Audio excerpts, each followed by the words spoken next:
geçti taleyim.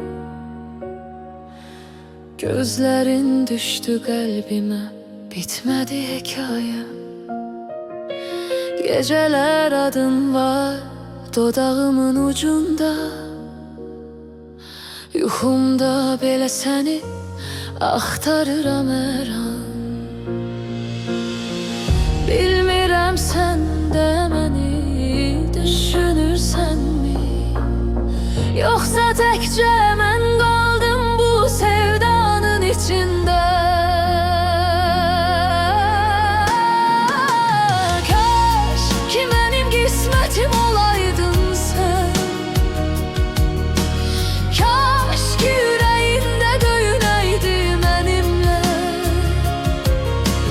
Sən çıxmırsan ağlımdan bir an belə, çox bağlanmışam, bilmirəm necə.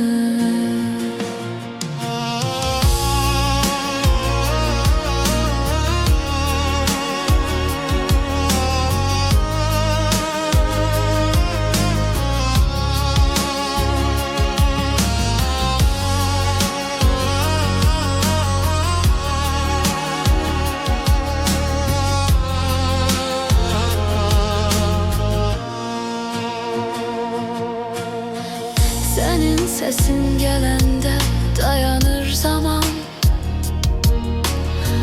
Bir sözün yetir mənə, oluram viran. Deyirlər unut, amma necə unudum. Sən varsan hər yerdə, hər nəfəsimdə, inan. Bəlkə bir gün anlarsan halımı mənim. Bu sevda içimdə sönməz alov kimi. Kaş ki mənim qismətim olaydın sən. Hər gecə dualarımda adın var mənim. Sən bilməsən də ürəyim səninlədir. Bu sevda məni alıp aparır ayımdır.